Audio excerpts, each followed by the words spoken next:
MSME इसके बीच में जो एक यही सेक्टर ऐसा है देश के बीच में जैसे कि बेरोजगारी बढ़ रही है, तो ये एक ऐसा सेक्टर है उसको हेल्प किया जाए, उसको बेरोजगारी को कम किया जाए।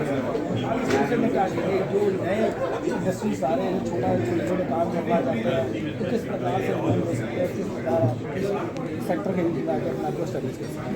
नमस्कार, मैं doctor Rajeev Mishra, federation of electrical vehicle association Laghu Udyog Bharti का एक डिवीज़न है ईवी, उसको हम लोग रिप्रेजेंट करते हैं। हमारे चेयरमैन डॉक्टर एस के सरोज जी वो बहुत ही टेक्निकल है। हम लोग क्या है, जो आपने क्वेश्चन पूछा उस पर क्या देना आपको, एमएसएमई बनाया किस लिए था? एमएसएमई बनाया उन लोगों के लिए जो स्टार्टअप हो, जो उस लेवल पे हों जहाँ पे उन्हें कोई सपोर्ट नहीं मिल पाता, मीडियम माइक्रो, इन लोगों को लाके कम से कम सस्टेन तक ले आए। तो उसके लिए क्या गवर्नमेंट कर सकती है, उन्होंने धीरे धीरे उसे डेवलप करना। अब उसमें सबसे पहले फ़ंड का प्रॉब्लम आता है, तो फंड प्रॉब्लम उन्होंने बैंकों के साथ टाइप कर। आज आप बैंकों में जाएंगे, वहाँ पे अच्छे से फंड मिलता है। वो आपको कॉल करते हैं और आपसे पूछते हैं आपको किस तरह के, क्या आपका पूरा है, आप रिपोर्ट में सबमिट करते हैं, उसके बाद इवैल्यूएशन होता है।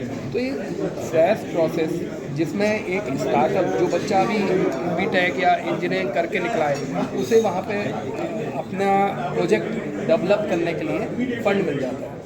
मेन चीज़ होती है फ़ंड। देखिए, आइडिया बच्चे के दिमाग में आता है जब वो पढ़ता है, अब उसके बाद उसे हैंड्स ऑन करने के लिए उसे फंड चाहिए।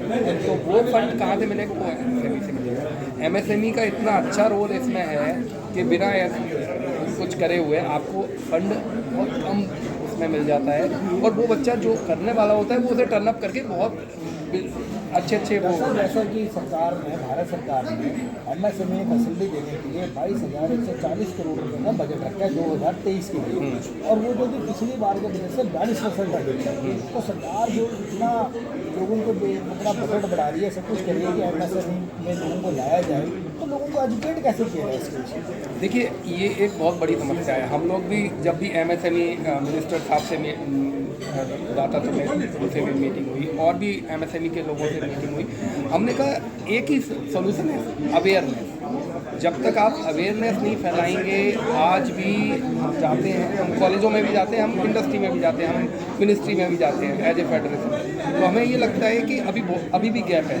अभी बच्चों को पूरी तरह से पता नहीं है, उनके पास आइडिया है, उन्हें यूटिलाइज कैसे करना है। तो वो ब्रिज को कैसे दूर करना है, वो federation of electrical vehicle FIBA करेगी, जो हमारी है फेडरेशन ऑफ इलेक्ट्रिकल व्हीकल। हम लोग क्या कर रहे हैं, 3rd ईयर 4th ईयर का जो बच्चा होता है, जो अभी टर्नअप होना चाहता है इंडस्ट्री के लिए, हम उन्हें ट्रेन करते हैं। हम उन्हें पहले टेक्नोलॉजी से वाजिब करते हैं, उन्हें ट्रेंड इस तरह से करते हैं कि जो चीज़ 1 साल में वो ट्रेनिंग लेके करेगा, वो हम 2 महीने में कैप्सूल फॉर्म में दे देते हैं। उसके बाद वो लेने के बाद हम उन्हें साथ में बताते हैं कि आपको इस ट्रेनिंग लेने के बाद फंड कहाँ से मिलेगा, आपको क्या क्या चीज़ें प्रॉब्लम आने वाली है, वो हम पहले से बता देते हैं। आज हमारे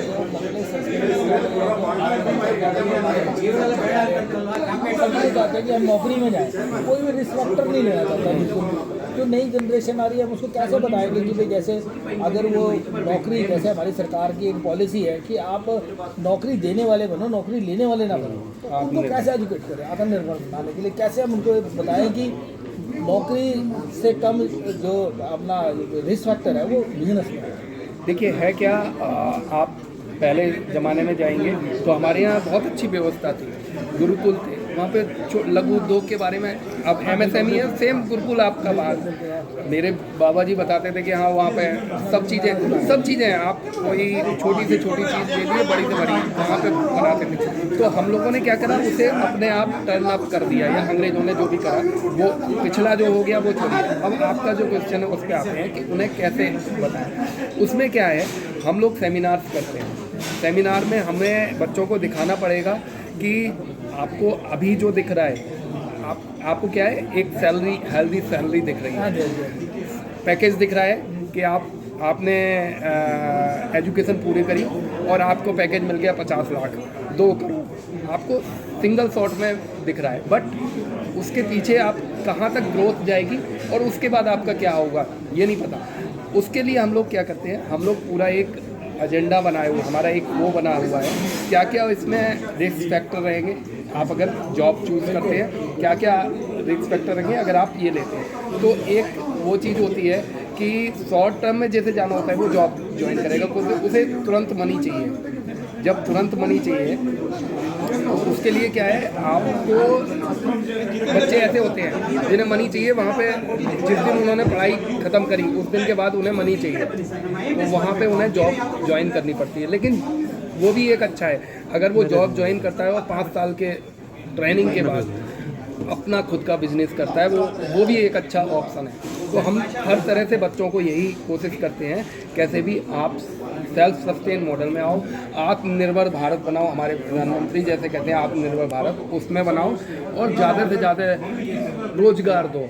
आप जब खुद सस्टेन की कंडीशन में होंगे तब आप रोजगार दे पाओगे। और लॉन्ग टाइम में अगर आप देखोगे, आज आपको 2 करोड़ का पैकेज भी मिल रहा है, लेकिन अगर आपने अपना बिजनेस खड़ा कर लिया, 100 करोड़ 1000 करोड़ कुछ भी हो सकता है, लेकिन आपके अंदर वो कैपेबिलिटी है, वो जगाना है। वो हनुमान जी वाला है कि हम उन्हें ग्रूमिंग कर रहे हैं। जिस दिन उनके अंदर से वो निकल गया, वो अपने आप ट्रेंड हो जाते हैं। और ऐसा हमारे testing instrument Indian chamber of commerce जो 4 साल हो गए, हम लोग ट्रेन कर करके उस लेवल तक ले आए हैं बच्चों को कि वो इसमें सेल्फ सस्टेन मॉडल में जा रहे हैं। धन्यवाद डॉक्टर साहब, आपने बड़े अच्छे तरीके से बताया कि कैसे जो नए बच्चे हैं, कैसे जो नए इंजीनियर हैं, छोटे जो है, किस तरीके से अपना बिजनेस कर सकते हैं, कैसे वो MSME का फ़ायदा ले सकते हैं। बहुत